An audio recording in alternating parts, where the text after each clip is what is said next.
Ils ont répondu massivement. Avec l'expérience bi dial 2025 bi yaakaar naa ne moo xam diaspora bond la mooy moo xam APE la ñoom pare nañ pour continuer di dugal seen loxo ci développement au Sénégal. Des possibilités existent, des opportunités existent. Jën leen impliqué jën leen informé par rapport aux enjeux de l'heure ak initiative yi nga xam ne gouvernement bu ngi koy jël defe naa ne loolu it buñ ko gën a amplifier dana loo xam ne dette odieuse bi fi nekk dette maquillée bi fi nekkoon ma leen di naan dee leen ko bàyyee di ko tuddee ay cachet parce que am na tour loolu ñu mun ko surmonter dignement pour un Sénégal souverain, juste et prospère. Di leen jaajëfal di leen encourager di leen ñaanal plein succès dans vos missions. jërëjëf honorable ñu ngi jox kàddu gi honorable Alla Kane Jimo Soare mën nga waajal. Auzu billahi mina sheytaani rajim. Bismillahi rahmani rahim. Monsieur le Président de l'Assemblée nationale, Messieurs les ministres, Madame la Secrétaire d'État, mes chers amis, mes chers collègues, honorables députés. Je vais commencer. Nous avons des démagogues parmi nous. Et le général de Gaulle aimait bien ce mot. Il y a des démagogues.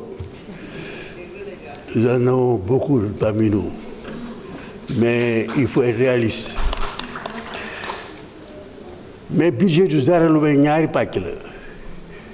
Li dugg ak li nga xam ne dafay génn bu ñëppante mooy indi det waaw mais dañuy jaajëfal nag ki nga xam ne moo xalaat le plan de redressement économique social ba mu génnee 762 milliards pour financer parce que bu leen fàtte ne comme ni nga ko waxee on était au 4e ci suuf mais on se demande même ñoom naka lañu def ba di fay salaire yi mois en mois ñu dem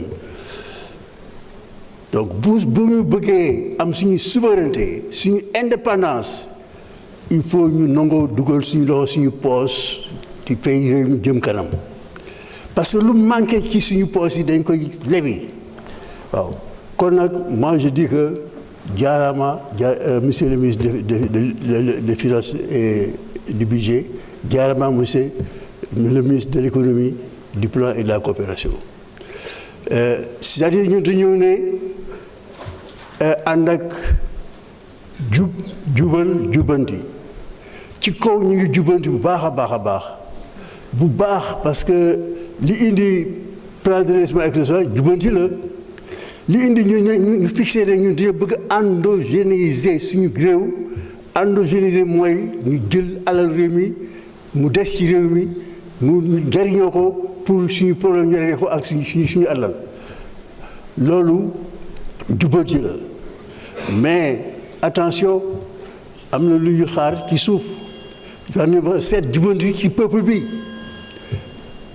et am na ñoo xam ne dañu ma yóbbanti monsieur le ministre mooy sa liggéey la mooy problème suuf bi am na ci ay population yuy souffrir parce que ci régime bi fi nekkoon borom doole yi la daan jox suuf si ba maa ngi wax ne y a le collectif des victimes des destructions de Tivaouane Peulh ils sont au nombre de 1796 il y a 79 familles militaires violemment expulsées du camp militaire de Terme Sud à Ouakam. Il y a 269 familles de la cité marine Almadies 2, Galap, qu'on menace d'expulser alors qu'ils y sont depuis 25 ans. Il y a une population de 866 personnes qui habitent le quartier célibataire de Baobab. Il y a le collectif des propriétaires de Guéréo. Il y a le collectif des propriétaires de Kignabou 2. Il y a le collectif des défenses de Sandiara, etc. À travers le Sénégal, ils ont été victimes des puissances d'argent. Nous, nous sommes président, monsieur le ministre, ce là parce que nous avons la direction générale des impôts et des domaines. Il y a que compter pour parce que nous avons fait que nous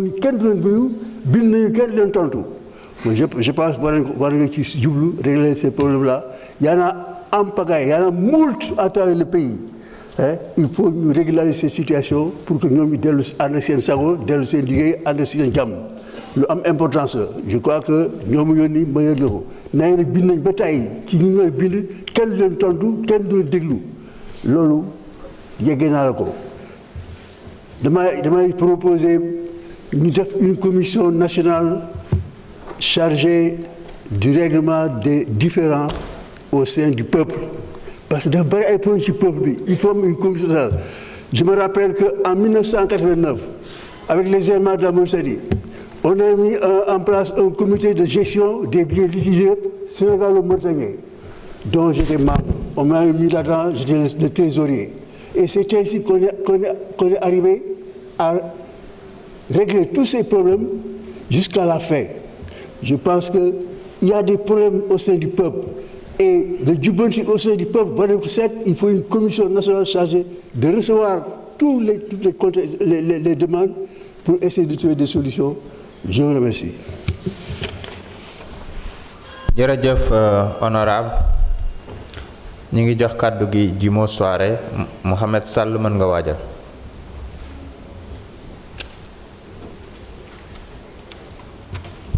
Je vous remercie, Monsieur le Président, messieurs les ministres, Madame la Secrétaire d'État, Mesdames, Messieurs les hauts fonctionnaires et fonctionnaires, chers collègues, Mesdames, Messieurs, assalamu alaikum.